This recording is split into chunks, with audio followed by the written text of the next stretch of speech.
次々と明らかになっていく、水原氏の真実の数々。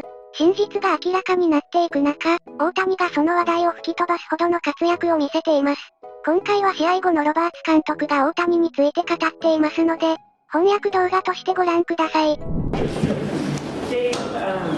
With Yoshinobu facing the Padres again after the second time in his career, is there something to, when things don't go right the first time as they did in Seoul, just kind of getting back on track? From what you've been seeing from him in his last couple of outings, what are you hoping to see kind of how he attacks that differently?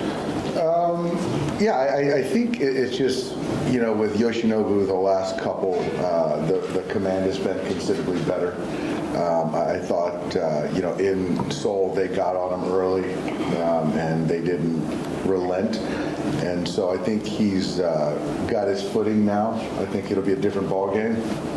Let's hope. But I think right now he's got a lot of confidence right now. So, how they're going to attack him, I think they're going to be an aggressive team, which they are offensively. And it just comes down to, Yoshinobu making good quality pitches. For a young pitcher like that, is there something to just facing a team that got to you early, facing them again and attacking them differently and having success against them? I think our plan was good. It's just a matter of you still got to execute. And so certainly a team that got the best of him, I think I'd like to think that he just washed it and come out today and behind the home crowd and execute pitches. And if he does that, it's going to be a good night for us. What was your reaction to the charges against Ipe yesterday? Just happy that, there's a little bit more clarity and, Shohei can just move forward. Did you read into the reports at all? What was your reaction to it? I didn't. I think ultimately, a decision was made. He was exonerated, which we all believed. And like I said, I'm just happy that, it's behind us. And I hope it's all behind us so we can just move forward and play baseball. I know you asked you about how have you sort of seen Shohei handle all this, and how much of the lead do you feel like this might be for going forward? He's handled it with flying colors. He's done a great job of just focusing on playing baseball and not letting it be a distraction for him. And our guys as well have handled it really well as far as that noise and not letting it affect play. Has there been any, has he addressed the team at all? Have you addressed the team yesterday? No. I think that, guys are pretty in tune with what's going on, but it hasn't affected, the clubhouse or how we play. How much of a distraction has all of this been to you and your club? None whatsoever. I just feel for Shohei that he's had to have this burden, but like I said, he's handled it really well and hasn't let it affect his performance. Does it seem like a weight has been lifted from his shoulders? Do you see anything? I saw him, but to be quite honest, not really. I think he has a very good, I don't want to say poker face, but he's very stoic. You just don't know his emotions. He just kind of comes in every day the same, and you never know if things are good or things are bad or stuff's on his mind. He's a pro. He just wants to play baseball. Is there a level of closure that comes either for him or others around the team just when you have federal authorities come out and kind of give that version of the story from what they found? I think for us, we've already moved past it, to be quite honest with you. He addressed us earlier. We felt good about it. We supported him, and nothing's changed. Dave, when you're dealing with something like that with a player who's going through something off the field, how do you kind of navigate? Do you let them come to you? Do you approach them and check in? I guess.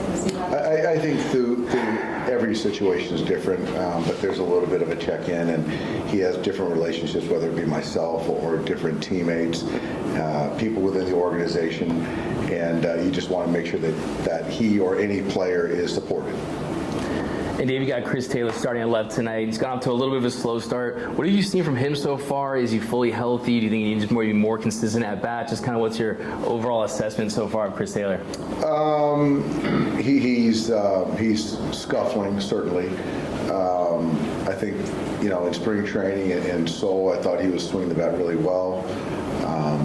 So he's a guy that, is one of our core guys, and obviously with the injury to Jason, I have some more runway to run him out there and run Kiki out there to get him some at-bats, and, he expects a lot of himself, and, every time he gets in there, I feel something good's going to happen.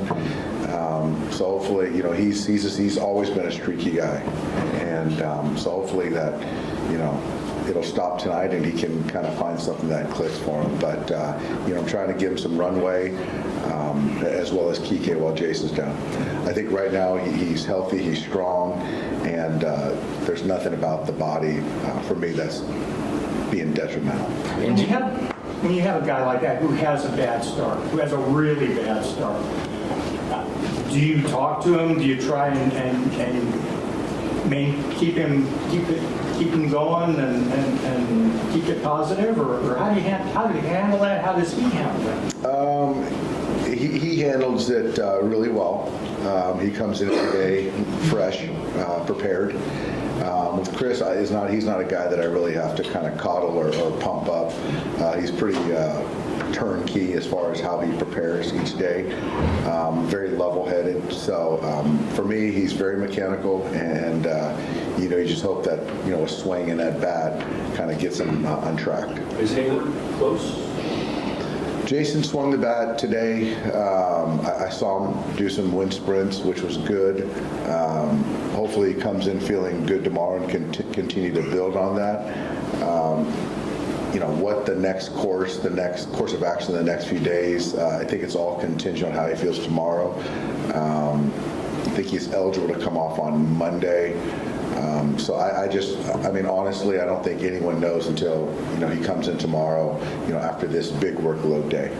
With Chris, the last couple of years, the ups and downs, how surprising has it been that he hasn't kind of more fully turned a corner and kind of gotten back to the guy he was a couple of years ago? I don't think anyone's more frustrated than Chris is. And like I said, all spring in Seoul, he was squaring the baseball up, taking really good at bats, minimizing the swing and miss. And, once we started the season, it's been different. So he has been a streaky guy, and my trust hasn't wavered in him. But, we got to keep running him out there, and hopefully, something clicks. He's got his best physical stuff the last couple years. Is that something that's maybe inhibited his ability to be consistent with the swing? I don't think so. I don't think in this case, at different times over the last few years, I think that might have been a component. But I think right now he's healthy, he's strong, and there's nothing about the body for me that's being detrimental. Doc, the fact you handle the distraction so well, this team, what's behind that? I think we're good, Bill, about just sort of focusing on the controllables. I know it's trite. I know it sounds simple. It's not. But our job is to be professionals and play baseball and represent this organization the best we can each day. And so everyone has things going on in their lives, but you've got to be able to focus on our job. And with what we have here with the Dodgers, our guys do a heck of a job. Is it because there's so many veterans too? I think that's part of it, and you look back at my tenure here, there's been a lot of things, outside of baseball that we've had to deal with, and so we've gotten through them, and so I think that shows a lot of, perseverance, and we've done it. So I think that we have sort of a plan, a model, a way of going about things to kind of get to the other side of things. Is that something that's been handed down? Like when somebody like Justin Turner leaves, the guys that are here kind of keep that sort of thing going. And as guys leave, others kind of step up as leaders. I think that's part of it, but it's ultimately about getting the right guys. And our organization does a very good job of getting high character guys. And I talk a lot about having smart players and understanding things you can and can't control, valuing your job. And so we have a lot of those guys. But yeah, Justin was a big part of that too. What's the Hayward need or rehab assignment? We'll see. I think with Jason's tenure, I think it's worthy. He's worthy to warrants being a part of the conversation. So once hopefully we can get a live situation set up for him in the next few days, and then at that point in time, if he feels he needs some more at bats, because the main thing is, you want to be healthy, but we want Jason to come back feeling confident in the batter's box too. Dave, what's the plan for a Walker? So he's pitching tonight, and I think it's right around the 80-90 pitch mark, and So he'll pitch again next Thursday. I think that was the date. He'll pitch next Thursday somewhere, whether it's with OKC or Rancho, and then after that, we'll sort of kind of make a decision on what it looks like for him. Sorry, so let's see, like execution-wise, to where you want him to be for wins. I thought his last one was good. And so he's trending in the right way. His recovery is good. He's strong. Ball's coming out well.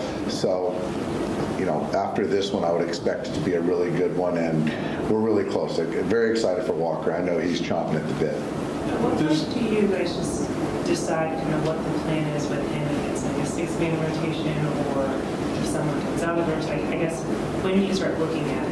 I think there's kind of a couple different ways to look at it as, if he needs, 2 extra rehab starts, if he needs 3, and then sort of, we'll know more after this one, and then you can start, the picture gets a little bit more clear, and then you bake in off days and seeing how our guys in the rotation right now, how they're feeling, which we really don't know. And that kind of is fluid. You got to kind of be able to read and react. So, right now, I think the focus is getting Walker through tonight, getting through the next one on Thursday, and then we'll have a lot more clarity. Doc, with the EP thing behind you guys, can that somehow ignite the team? I wouldn't say ignite. I think that, once he was removed, I thought that, and I use the term buffer, was removed. I thought that he was way more, Shohei was much more accessible to everyone. I thought that freed him up in itself. But I don't think, we're playing fine baseball right now, so I expect to continue to do so. How did you see that evolve maybe on this last road trip in terms of Shohei, bringing up Shohei, integrating with teammates, stuff like that? I think he slept a lot better on the road. I think that was a big part of it, to be quite honest with you. A lot of guys, you like getting on the road. You can sort of get to a normal sleep pattern. So I think sleep was a big part of it for sure. I really do. 大谷に対してロバーツ監督の親心が垣間見れましたね。嫌なニュースを吹き飛ばすほど、大谷の活躍をどんどん見たいところです。このチャンネルは日本人選手に対する海外のインタビューなどの翻訳動画をご紹介します。ぜひ、チャンネル登録高評価よろしくお願いいたします。